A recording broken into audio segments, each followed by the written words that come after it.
Welcome to Monday Morning Coffee with Inside the Firm. Each week, our hosts will be interviewing local, regional, and national business leaders to give you an inside peek into how they lead their business to success in the ever-competitive business climate. Welcome to Monday Morning Coffee with Inside the Firm. Today I have a very special guest. Marianne Page spent nearly 3 decades as a senior manager at McDonald's, mastering the art of consistent operations that built trust, loyalty, and business growth. She won both the President's Award and the Circle of Excellence Award for top performance and team leadership. Today, she runs a global business helping entrepreneurs implement systems that run their operations and develop high-performing teams. Marianne is the author of 3 best-selling books: Simple, Logical, Repeatable, Process to Profit, and Mission to Manage, and delivers keynotes on Kickass Consistency, teaching leaders how to achieve consistent leadership, team performance, and customer experience. Marianne, welcome to the show. Thanks so much for having me, Lance. I'm really looking forward to this. Well, I had to interview somebody who worked at McDonald's for as long as you did and then transitioned into what you do.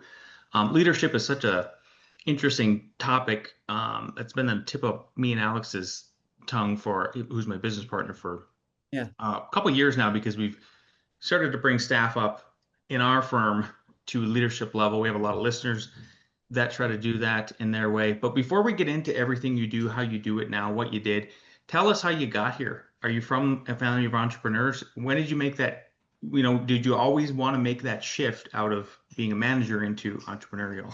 No, my dad was an entrepreneur. He was very successful. Well, he was a business owner, and I do always think there is a distinction between a natural entrepreneur that is into, like you, who's into all sorts of different things, and a business owner who's very keen on one area and one business. And he was definitely a business owner, very successful, and he really wanted.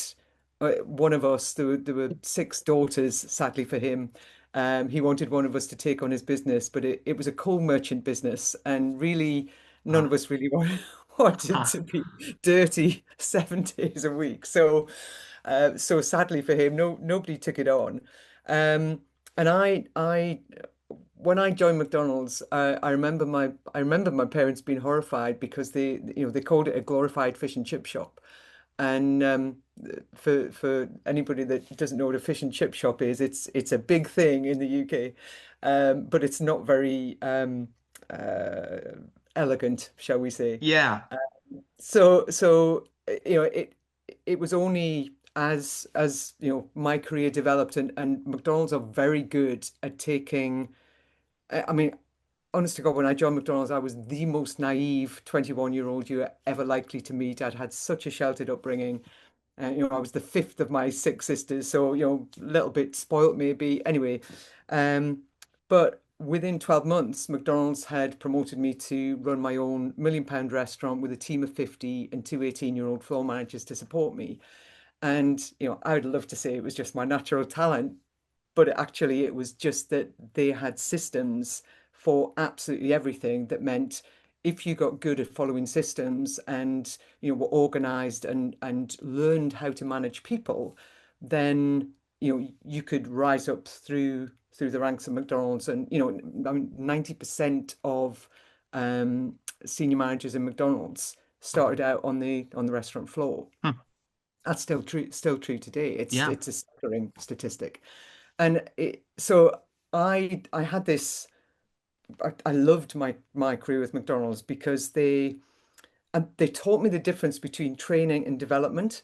So they trained me to do all these different roles, but they actually developed me by pushing me into the roles in the first place, challenging me to learn new skills, to take on extra responsibilities, to be more than I thought I could be. And one of the things with McDonald's is that they teach you to replace yourself. So at every stage, it's like bring people up beneath you, but bring people up who are as good or maybe even better than you at doing your job, and then you can move on, move up. And it got to the point where, in terms of me starting my own business, where there wasn't really anywhere left for me to go, and it was the right time for us to part company, shall we say? And it was all great, it was amicable, all that good stuff. So when I when I left McDonald's, I thought, oh, well, I'd love to start my own business. One of the roles I'd been was head of customer services. I thought, oh, I could do that. And then I joined a program which actually led to me writing the first book. And the guys leading the program said, "What are you doing with customer service? You've been with McDonald's for God knows how many years. Why aren't you helping businesses with business systems, with process?" And the truth is that at McDonald's, nobody talks about systems and processes. They are just the way things get done. Hmm. So it hadn't really struck me that every business, Yeah. I mean, I lived under the golden arches. The sun rose and set under the golden arches. It was only when I came out and started looking around, oh my God, look how big the business world is. Um, so that sort of view of doesn't everybody do it this way was a light bulb moment for me, and led to me starting to work out what it was from McDonald's, the by then obviously global massive corporation, what it was about that business model that could work for small businesses. And I remembered that McDonald's started out as a tiny business, probably Hmm. smaller than most of the business owners listening to this podcast have now. Um, and it was that replicability um, that was the key. Having that one right way to do everything, the McDonald's way to do everything.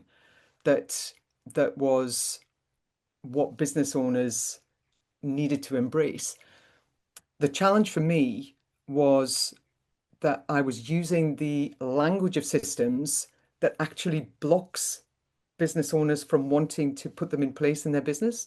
Okay. The word process actually shrinks a little bit of my soul when I say it. It's a real boring, bureaucratic, dull word. No, there are It's some robotic. people It's that it's robotic and methodical, yeah, right? Yeah. yeah. It's just a word that is I've recognized for a number of years now, is a real blocker for teams. You talk about, we need to be more process driven. Oh, really? And what I've come to recognize is that actually it's not about process, it's about having our way of doing things. So, like I said, McDonald's never talked about systems and processes. There was just the McDonald's way to do everything. The McDonald's way to cook French fries, to hire a team member, to onboard a franchisee, to run the supply chain. There was the McDonald's way. And what I try to get my clients and people I talk to think about systemizing their business, not as systemizing their business, but as developing our way to do things and then making it stick. And and developing our way with the team, because a lot of processes come down from the business owner. It's like, this is my way, I want you to do it this way. Well, actually, if you work with the team to go, what is the most simple, logical, and repeatable way to do this task? Right. Let's make it our way of doing it. Let's capture it in a how-to video. Let's teach everybody new that comes in that this is our way. And when you do that, then you get the buy-in of the team for following our way because they've helped Hmm. develop it. And when new people come in, they become the protectors of our way of doing things. No, don't do it like that. This is the way we do things. Um, and that makes such a difference. It gets past all of the language, Lean Six Sigma and standard operating procedures that just, they're just not, nobody's really interested in them. People see the benefit of them, but nobody really wants to work that way. So for me, it's developing our way and having how-to videos that showcase how to do it. I love that. I love the language shift you made and that you felt compelled to do. Simple, logical, repeatable. way better than the opposite of this. So I'm glad you worked because the audience that a lot of the audience that you're speaking to today is designers and creatives, and I think I'm sort of a half engineer, half architect, half blue collar, half white collar, and I have there's a lot of folks in our office and listen to the show that are designers. I mean, capital A architects. Yeah. And if you're cringing and reeling a bit in your soul about the word process, I guarantee that our audience is definitely in that kind of a way. So Yeah. it's much more. I have to ask you also, since you brought up the original McDonald's, if Yeah. I, I need you, I gotta get your did you watch The Founder? Was it Yeah. accurate? As accurate as I know it was, yeah, yeah. I mean, the guy wasn't a nice guy. He I looked like a often nice guy in the movie, I he thought. looked, yeah, and then he just, yeah, then he became the snake oil salesman. I mean, a very, very crikey, very bright and driven guy, but there used to be, thank God it was taken down, but there used to be a framed poster up on the wall in the main office at McDonald's that said a direct quote from Ray Kroc: "If my competitor was drowning, I would stick a hose pipe down his throat." Oh my gosh. You think, that's not the sort of culture that we really want around here these days. But that was he was a very very driven, very ruthless man. And the best bit that everybody remembers from the founder is the tennis court scene, the setting out the whole kitchen area, drawing it out in chalk, and working out the best way, the quickest way to get good quality to the Hmm. customers. And that is something that McDonald's have always been very good at. They evolve. There is a reason why they are still around today. There is a reason why they keep evolving, and they Hmm. they stay, if not ahead of the competition, definitely up with the competition. And it's because they are meerkats rather than hamsters when it comes to planning. Yeah.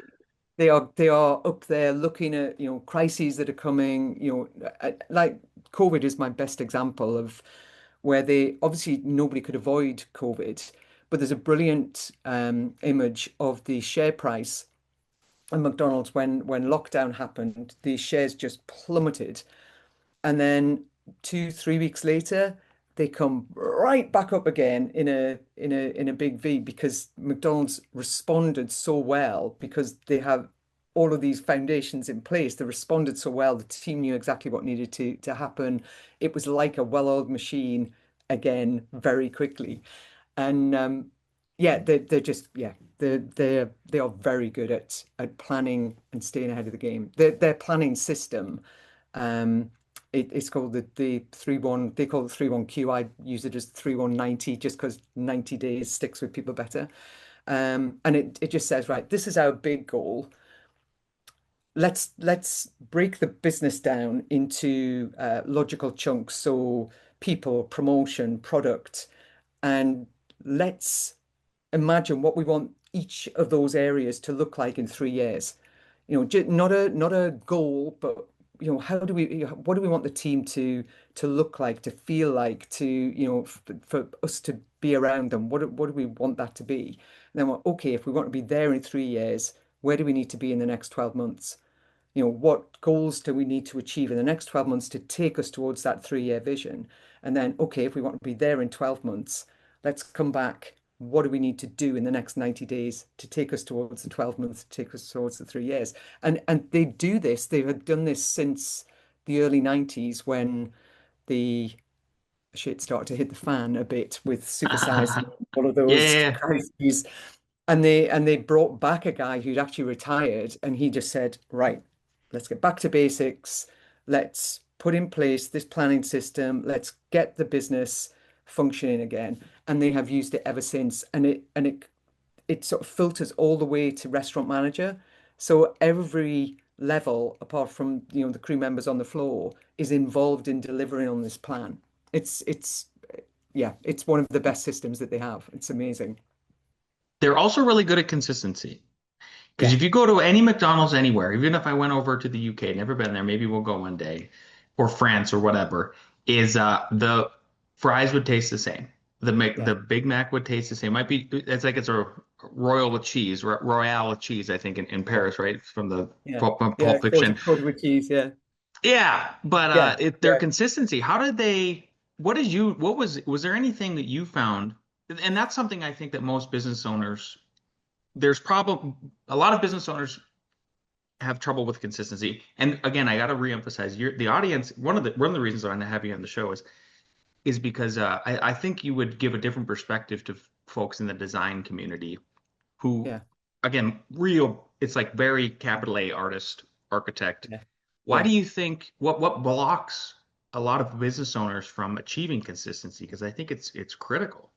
yeah. Well, if I can just take creatives first of all, Yeah.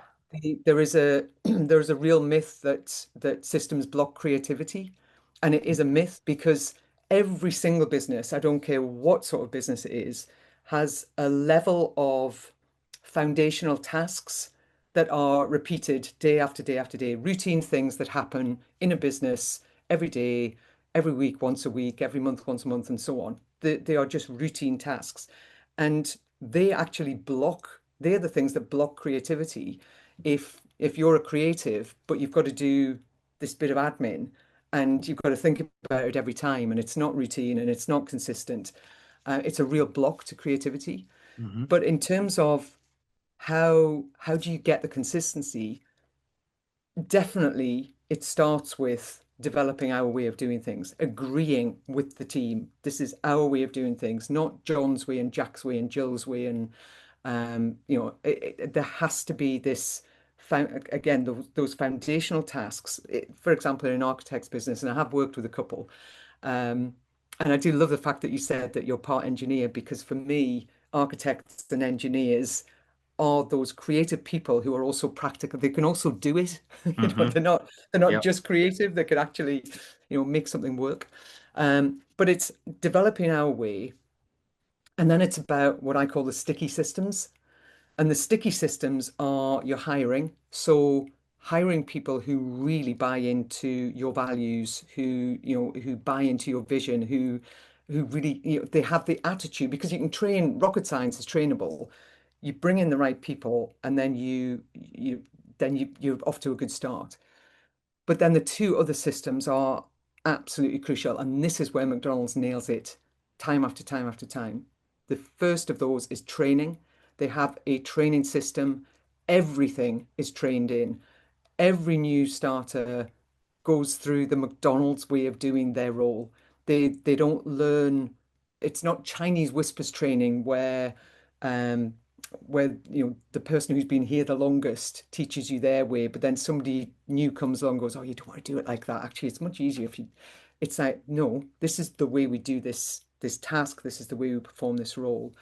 And then the other system is the feedback system, having an informal feedback system day to day, not being, you guys in the States are so much better at giving feedback than in the UK, where we are all very polite and we Oh, use humor and or sarcasm, or we don't give any feedback at all oh because my we don't want gosh. confrontation. You guys are so much better at it. But giving that day-to-day feedback that says that isn't good enough, but here's how to make it good enough, but also giving every single team member their time in the sun at least once a quarter, where you Hmm. sit down, tell them what they've done really well and how much more they can improve, or actually how they're not performing and how much more they can improve. And that what normally happens with performance management is that it's all about negative performance. It's the people who are not performing who get all of the attention. And the people who perform well don't get that. It's back to that training and development. Training gives them the skills. The feedback gives them the development, challenges them to do more, to be more than they are currently if they're already really good, or tells them that they're not performing and actually if they continue to not perform, they're going to be out the door. Yeah. And unfortunately, when I was saying about the hiring, what happens with hiring is that hiring is one, expensive, two, time consuming, and three, nobody wants to redo it. Once they've hired somebody, they want to make it work. And so they settle for people who are not right. And they put up with them, they make excuses for them. I love to ask a question. If you could rehire all of your team tomorrow, who would make the cut? Mm. And it's very rare. It has, of course, happened, but it's very rare that somebody will say, "Oh, everybody, they're amazing." Yeah. There's almost always at least one person that, Yep. yeah, yeah, John, he's never been right. How long has he worked with you? About 11 years. It's like people just, oh It's yeah, like it's they're just, it's like they're just good enough not to get fired, right? I yeah, mean, they sort of just you're just like, yeah, they just are above water. They're treading. It's yeah. okay. We do need them. But, They know the but processes. meanwhile, everybody else is around them, sort of picking up their Yep. slack or picking up their mistakes, or the manager is staying late to redo work that they've done Or and you're not asking done them to well. stay late, which maybe is out of the norm in your culture. Yep. Yeah, yeah. So the sticky systems are what McDonald's do brilliantly, and what, mm, in my experience, I'm gonna have to say most businesses don't want to invest the time or the money in in doing them properly. So they don't have a proper training system. They don't have um, they don't have training maps for each new starter that says these are all the things you're going to have to learn how to do in order to pass your probation. They don't have our way of doing things. So it is very much um, training by whoever you happen to get training from. You're as good as the person who trained you, whether that's one of those people that we're settling for or a top performer. So if people can get their sticky systems right, then they will get consistency. That's where it comes from, and that's where trust and loyalty are built, both for the customers who get the consistency, but also for the team, because if a team member knows that they're going to get consistent training, if they know that they're going to be developed, if they know that they're going to have a quarterly sit down where they can talk about where they're going and how they're doing, they are way more engaged, their performance is way better, and it's just and they become way more consistent. They deliver time after time after time. So it is an investment, but it's the payoff is fantastic. Yeah. Uh, the a lot of people are probably listening to this and they're going, okay, okay, I believe you guys. I want to start implementing this, but it's easy to get overwhelmed as a solopreneur, as even as just having just a couple employees, and then you start moving into the bigger picture, and you move from small to medium, and it gets even bigger. Um, how what are like maybe the top, if there's just three things that a business owner could do if they want to start this Yeah, process and get systematized without getting overwhelmed, yeah, what should they do? brilliant. Um, get themselves a Google Sheet or an Excel spreadsheet, and roll by roll, get the routine tasks down into that spreadsheet. Every single routine task for every role. Get the team involved. This is not a manager's job. It's not the business owner's job. It's the team member doing the role. What are the daily routines, the weekly routines, monthly, and so on. And then work with you could do this. You could do this one task a week with each role. Sit down with the person who does task one and say, right, show me how you do this task. Okay, brilliant. Let's capture it in a how-to video. Most of the tasks that are done online. And Loom, I don't know if you've come across Oh Loom. yeah, no, I use it Yep, yep, consistently. brilliant. Yeah, fantastic. So Loom is just the best way to capture a how-to video. It does not have to be polished. Some people think, oh yeah, no, I'm going to have to do retake. I made a mistake. No, capture the mistake, because actually Yeah. that's brilliant training. It keeps people And in entertained, fact, actually. That's the thing is it yes, does. Yes. yeah. And also, if you've got somebody to train, it's an even better time to capture it, because you've got somebody sitting beside you. You are training them how to do a task, and you can record it as you're doing it, so you get their Hmm. questions as well, which again I helps. just used it this morning to give feedback on architectural design for four Yeah, different options we oh, had. it's It's fantastic. for me, it's the biggest time saver. I use it for my contracting subs. I will like Yeah, go to Google Earth and show them, here's how you get into the building, here's where I want the dumpster set. It's amazing.